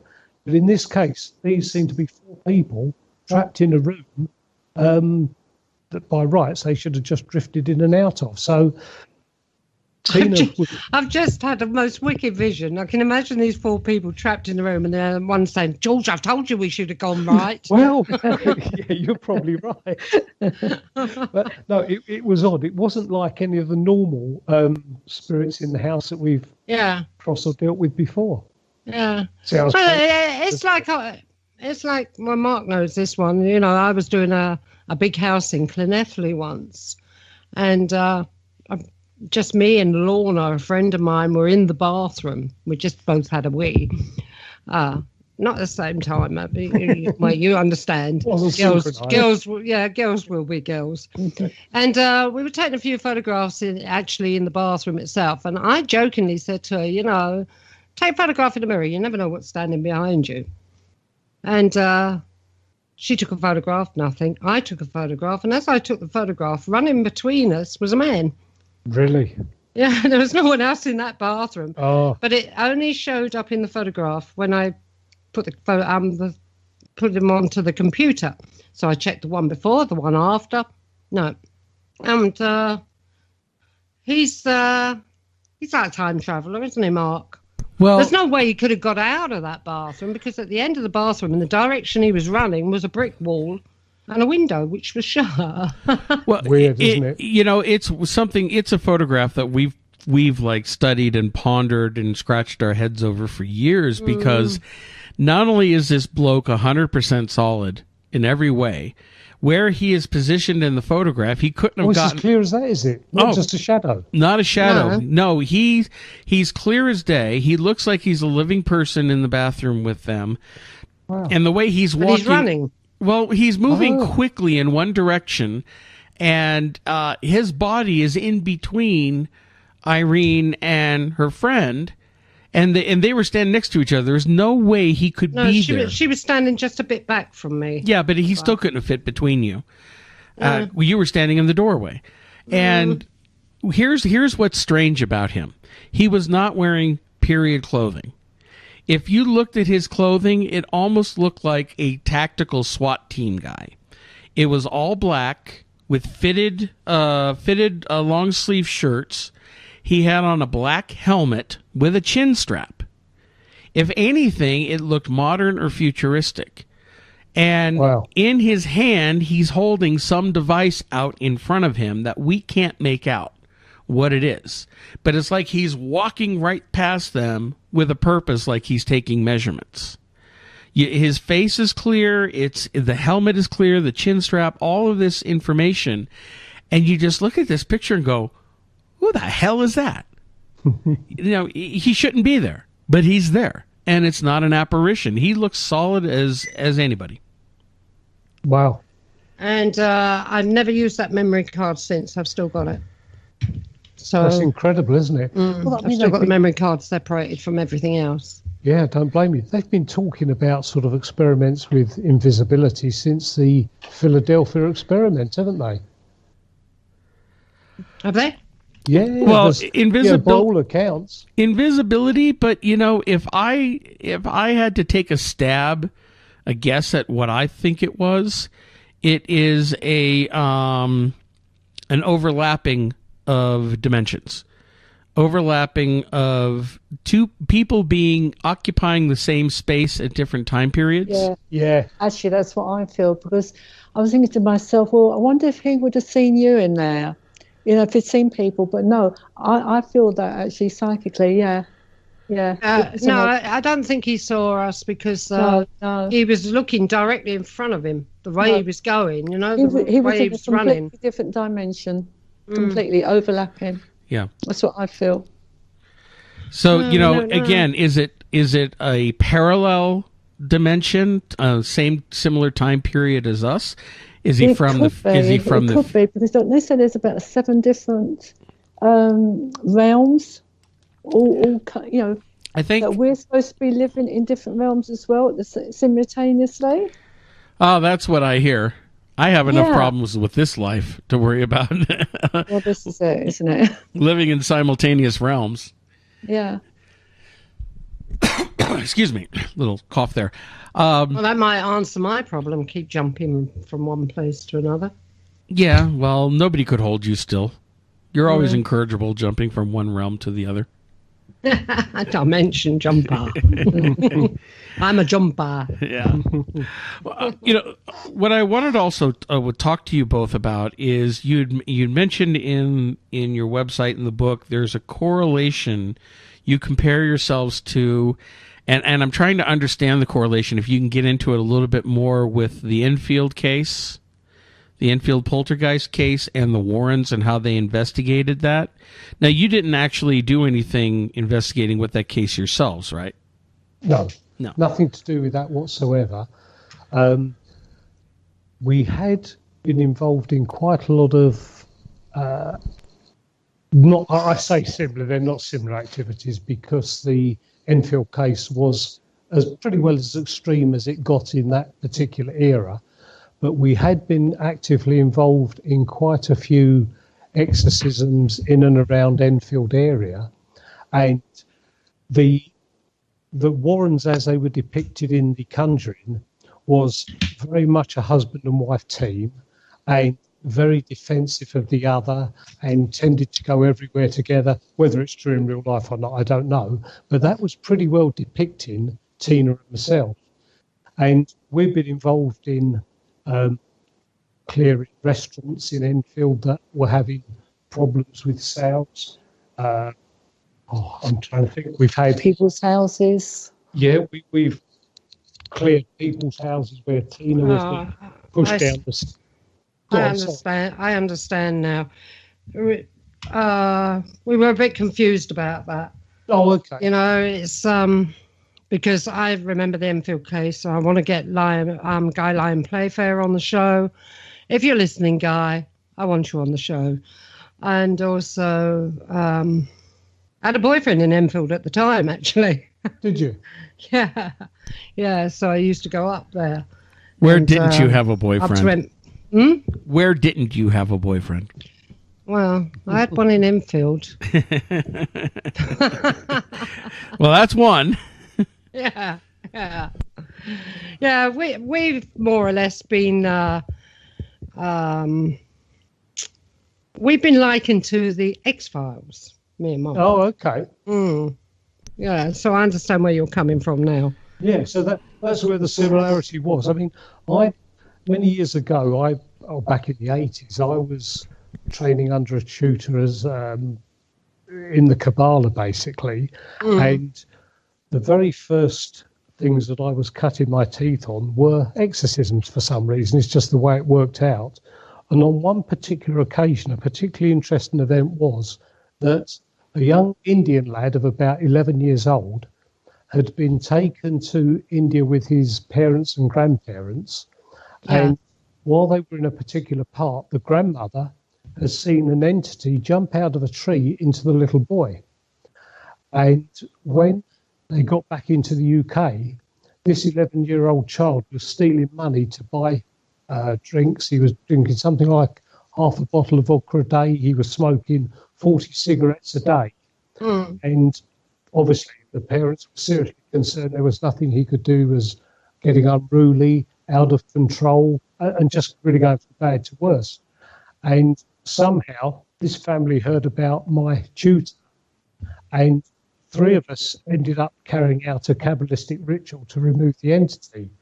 Now, at the time, we went into a particular room outside the temple to get changed. And I'd seen the lad. He was a normal 11-year-old, looked perfectly normal. The moment we stepped out in the robes, his eyes went completely black. Yeah. And we were inside the circle, and he was within a circle, within, I think, the triangle in the, possibly the north. It was a long time ago, and it slipped from my mind. At the height of the exorcism, he spun round 2 or 3 times, collapsed on the floor. I felt something come towards my throat at high speed. I had light channeled down through the top of my head to force it away. The entity grabbed the other person taking part in the ritual and was slowly strangling him to death. The tutor had to do a quick deal to get him to go back into the lab. And the third person in the ritual had burnt hand marks around his neck, which lasted for about a week. So that was one of the more extreme ones. I think months later we did actually clear it from him, but that was pretty extreme. Yeah. It seems the demons do go for the throat, as depicted in so many of these horror films. Yeah, I could never get into the Kabbalah, you know that. Couldn't you? It's a complex one. Yeah, it's very complex. Yeah. And, I tried. I gave it a go, and I just lost interest in it. So, no insults to anyone here or anything, but yeah. But it just wasn't my way. It wasn't meant for me. I think it provides a very good sort of basis, if you like, and also I have a bit of a sort of an anal retention quality where I have to do things spot on and to the letter, and the Kabbalistic magic had that sort of structure that facilitated that. Yeah, you see, I don't use magic when I do stuff. No, I don't now. I just use my own abilities. Yeah. She just storms in and tells it to piss off and Ray go run screaming. Oh, that's good. It's like, oh crap, Irene's coming, run! Well, I don't do it anymore. I'm retired, people. I'm retired and I no longer do all this. Before you start writing in. If anyone wants any help, go to Mark. Yes, and I'll look at him like, what do you want me to do? No, you I'm in America. know that. No, I know what I can do and help, but that's fine. Well, that in itself was really interesting. Now, has there been a lot of any other cases that you've worked on that comes to mind? Tell them about that Indian guy and the Thai lady and the demons. Oh, okay, yeah. That's an interesting one. A friend of my mother's had a friend who was a Filipino lady, and she'd married an Indian gentleman, and they'd had a family. And for about a good 5 or 6 years, their family had becoming more and more disjointed. He'd lost his job and then got a couple of jobs which he'd lost, and a couple of companies had gone bust and he hadn't got paid, and things were really reaching quite an all-time low. And what brought things to a head was they'd become aware of like a rolling mist coming from the sort of the patio doors, rolling up the lounge and engulfing them. And happened to mention it to my mum, and my mum contacted us and we went round there. And it turned out that the Indian gentleman's mother had put a curse on them because she didn't like, they were a sort of, it's not aristocratic, I can't think of the word, but I think they were a higher caste. Is that right? Higher caste Indian family. And she was not at all happy with him marrying a Filipino lady. So the mother had actually put a curse on them. And we went round there, we decided we had an understanding of what was going on, and we did a banishing ritual there. And at the highlight of the ritual, she started talking in tongues, and Tina was watching a parade of entities coming down the stairs that were literally like extras in a horror movie. So that was a sort of quite an interesting one. But then within a short period of time, things did turn around and he got a job, and the family became more cohesive. So it did work. Yeah, I've worked many a case where curses have been put on families, or on individuals or families, Russian gypsy curses, all sorts of things. Yeah. I think it happens far more than people are aware of, doesn't it? Yeah. But what sort of mother wants to put a curse on her own son? Dreadful, isn't it? I think it is dreadful. But then again, sometimes, religion is more important, isn't it? And status is more important. And, and let's face it, to some people. People suck. People suck. People suck. Yeah. Yeah. The only status I'm going to get is a Rolls Royce. Why not? Well, we can't start calling you Lady Irene. Shush, people don't know about that. No. Can I go around and start calling myself Sir? Like that other guy? Just call me Sir Mark Johnson. No, you were a lord. But, that was Lord. I think you'd be better off as a duke. A duke? I was Lord Lewis Smythe. Okay, Your Royal Highness. Yes. Yes. Yes. Tut tut. Okay. Oh, good Lord. There's so much that we've all dealt with in the paranormal and things that we don't fully understand. Now, Tina, when you were doing a lot of readings for people over the years as well, what type of readings were you doing for people, and how were you connecting with them? Well, I stopped doing readings a few years ago, but how did I connect with them? There were mainly people that had problems in their love life, or it may be they were worried about their work conditions. It was like sometimes they would just come for general reading, sometimes it was for reading specifically about one particular thing that was worrying them. But equally, I did have people come to me that were having problems with spirits and stuff like that, and seeing things, and that were psychic themselves, and they felt embarrassed about it, and they couldn't tell their family or friends for fear of ridicule. So sometimes they would come to me and to ask me questions which I could answer, and it would help them. It would help empower them. But you can't just say that there was one particular thing that I would do readings on. It there was a lot of them. Sorry, Tina, were you a card reader, or were you a psychic reader? Oh, a psychic reader, a card and crystal. But there was one girl, I must tell you about this one. There was one girl, she was a young girl. She came to me for reading. She wanted the crystal ball. She sat down, she got blonde hair, and I said to her, look, tell you what, you sit there and your mother can sit beside you. And she looks at me, she said to me, what do you mean, my mother? I said, well, this lady's just told me that she's your mother, and she got short dark hair, whereas the daughter got blonde hair. She went, but my mother died. She died a few months ago. I said, oh, okay. I said, but this lady is really solid. She said, well, I came on my own. I said, I'm going to tell you something. I said, I'm going to do a reading, but I'm going to take whatever your mother wants to give me and give back to you. Anyway, I said, is that okay? She said, yeah, that's fine. So I did a reading telling her about how her mother was ill and how she used to take her to hospital in this particular car. And when the mother died, her car broke down. It just completely, that was it. And that her brother used to see the mother but didn't believe in it, used to pooh-pooh it. And there was all this kind of stuff going on. At the end of the reading, I said, look, I really feel bad here. I said, because you came to me for a reading, general reading for the crystal ball. And obviously you want to know about your love life and, your work, finances, stuff like that. I said, but I've got your mother here. She went to me, do you know what, Tina? She said, that's what I wanted. She said, that is really what I wanted. And I said, well, have you ever seen your mother? And she said, I have. She said, and she talks to me in the kitchen. She said, but my brother, he sees her as well, but he doesn't believe in it. I said, well, how can your brother not believe in it when he's actually seeing your mother? And she said, oh, no. She said, I just can't get through to him. So, there was that one. There was another one that I did where the mother... Tina, did you turn away from the mic then? Yes, I did actually. Sorry. No, there was another one. I was doing a reading for this woman. She brought her little boy because it was in the school holidays.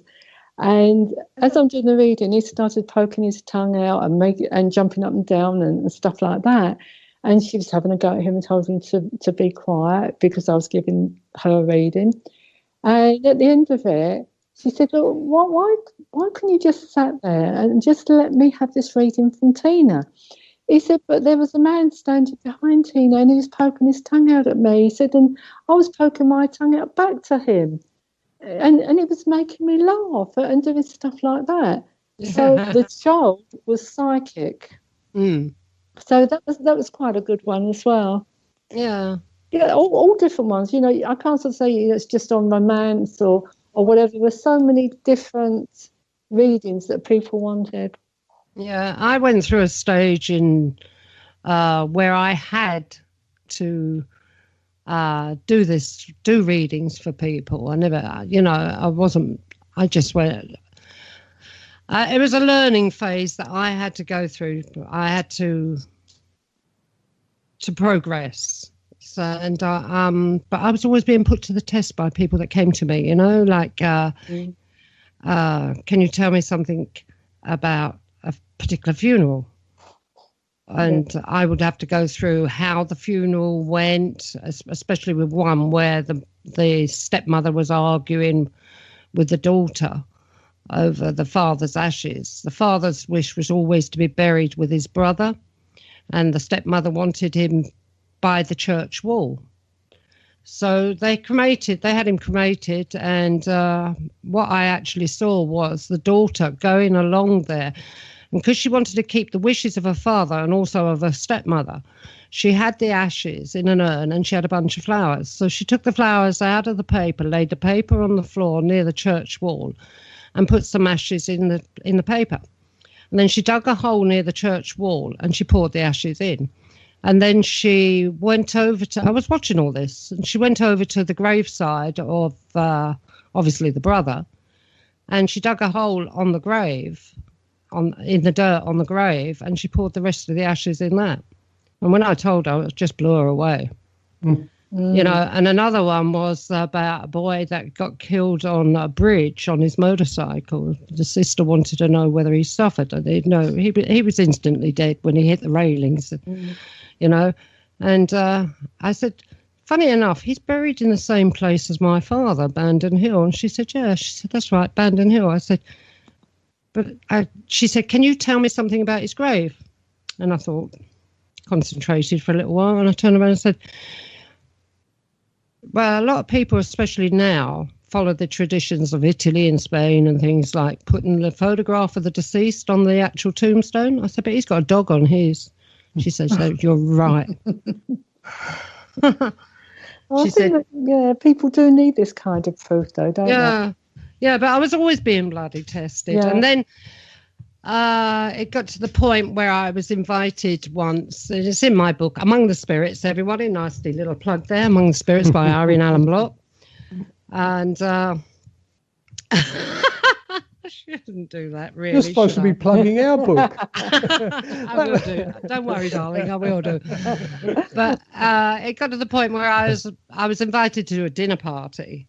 Oh, no, I wasn't invited to a dinner party. I was invited to a friend's house in the summertime for drinks in the evening. When I got up there, I found out that they'd had a dinner party and I was the after-dinner entertainment. Because as soon as I walked in, they rammed a glass of wine in my hand and the women all said, well, leave the men here. Come on, Irene, let's go back in the dining room. All us girls go in there and Irene can do her bit. And from that time on, I never done another reading. No. Well, that really was just funny. Bloody. On one occasion, Tina had years ago. Tina was in hospital and had an operation, and she'd barely come out of it, and all the nurses were crowding around the bed trying to get a free reading. Yeah, they do. Yeah, but I never charged for any of my readings. Not a penny did I take. You know, a cup of tea, maybe that was it, but.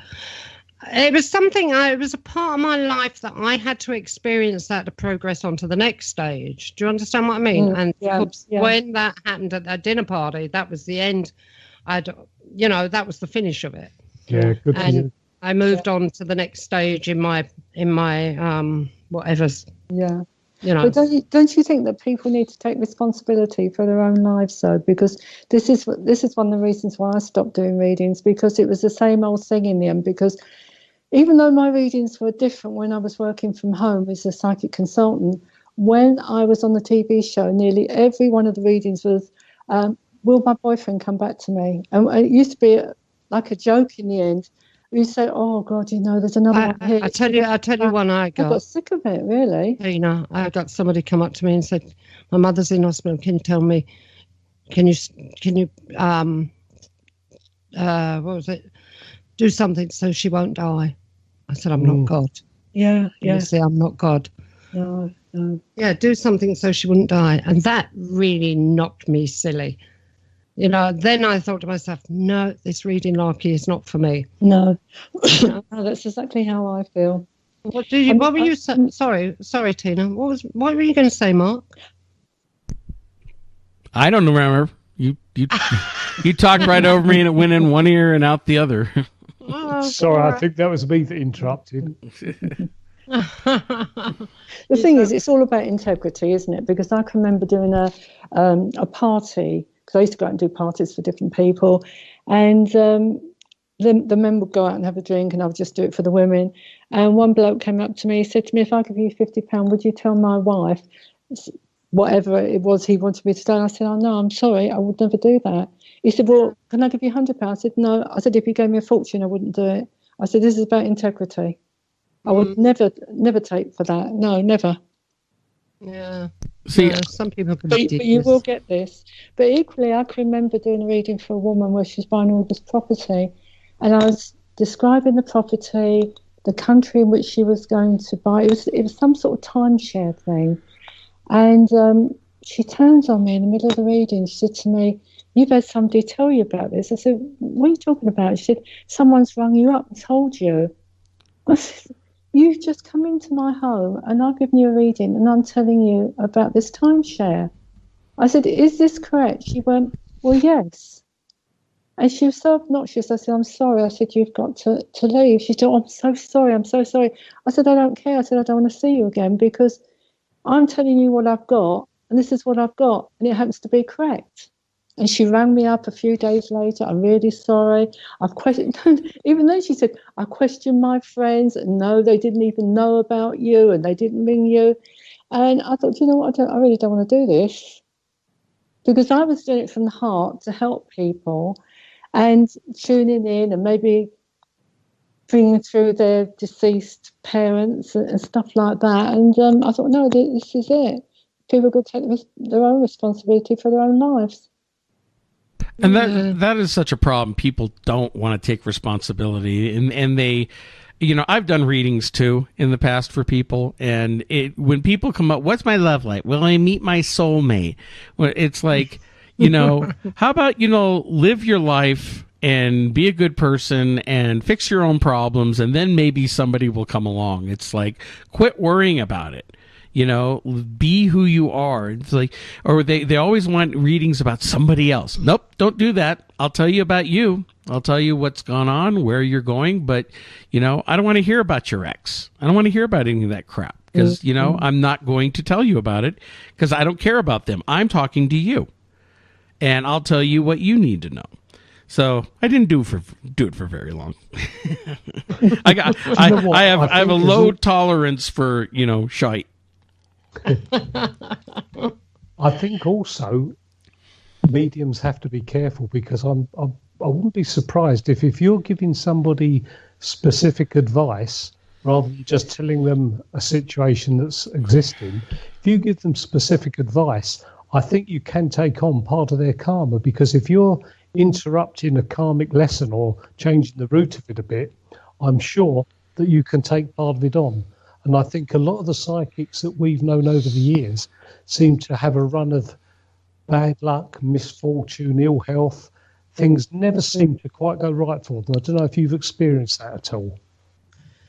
I never thought about that. I really haven't thought about that. You know, it's like I say, I haven't done it for years because it was just something that I had to experience in my life growth, and I moved completely in a different direction afterwards, you know. So no, I've not really thought about that. But there are a few rich ones out there. Let's face it, you know. There's a few poor ones, and more poor ones than rich ones. Let's face that as well. I'm sure, yeah. It's I don't know. You see, I never looked on myself as a medium. I had an ability that you are an extrasensor. Became a disability in the end. Yeah. You're an extrasensor. I'm an extrasensor. Yeah. Yeah. It passed. Yeah. And see, the great thing about an extrasensor is nobody knows what the hell that means. So it's an all-income. That way you don't come in with preconceived notions. I'm an extrasensor. What's that? Figure it out. Yeah,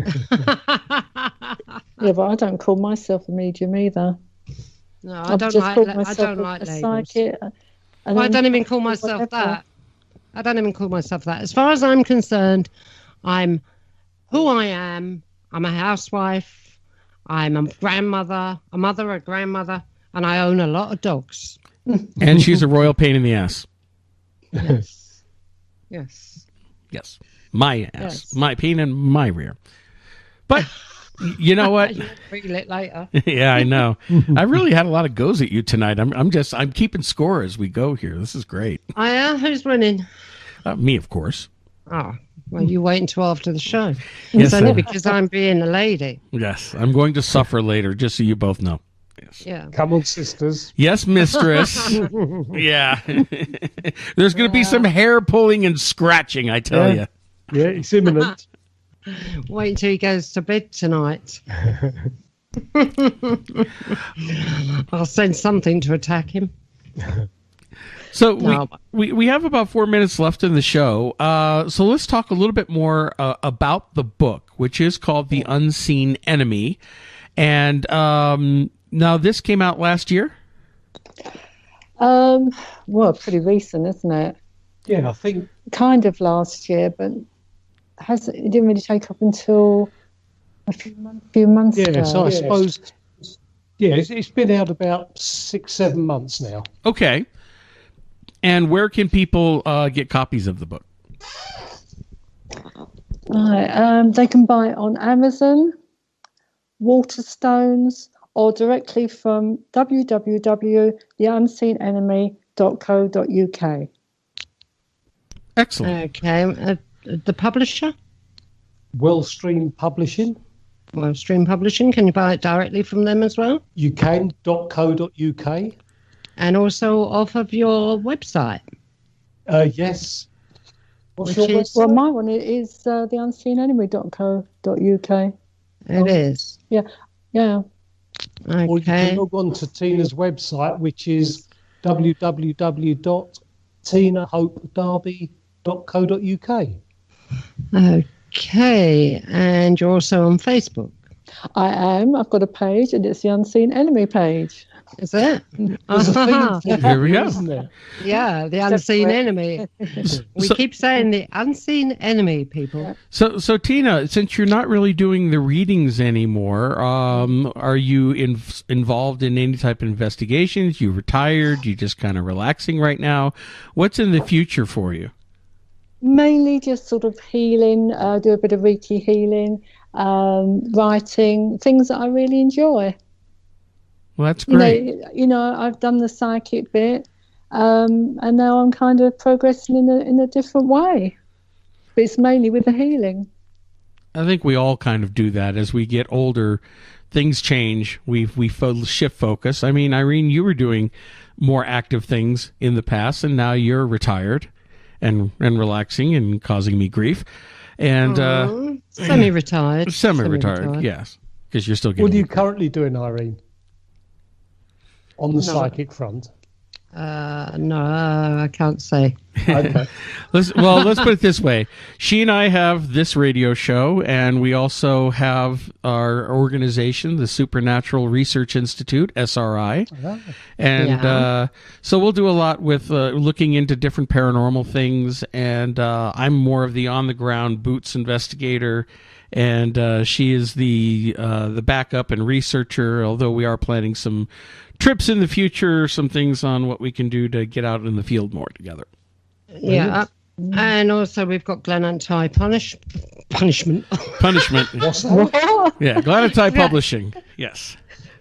Glen Anti Publishing, Air Publishing Company, and also Willow Wind Pictures. Yeah, Whirlwind Productions, where we've got some some TV and film projects in development. So, Yeah. okay, now everybody's has pitched their stuff. Sounds good. And your book is The Unseen Enemy. Anyway, Everybody, Amazon.co.uk, Waterstones. Well, we've come to the end of the program. Tina and Paul, just want to thank you so much for coming on the show. Thank you. Really enjoyed it. yeah, I've really enjoyed it. Yeah, don't go away. We had a lot of fun. Okay, yeah, superb. And, Just hang about. All right. Okay. Okay. and everybody, thank you for listening to another edition of the Paranormal UK radio show here on the Paranormal UK radio network. Catch us every Wednesday night at 10 p.m. Greenwich Mean and Eastern Time. We also repeat on Monday nights at 10 p.m. Eastern Time on Art Bell's The Dark Matter Digital Network. Plus, we have our podcasts archived on Podbean, iTunes, Stitcher, God Lord, Spreaker, I can't remember. There's so many. Yeah. And also we also go out on TuneIn Radio and TalkStream Live and Paranormal, iVoox, Auto Radio, Planet FM. There we go. And more and more and more and more. Okay. Well, again, thanks for listening, everybody. Have a great night. Irene, you have a good night, too. Yeah, good night, Dave.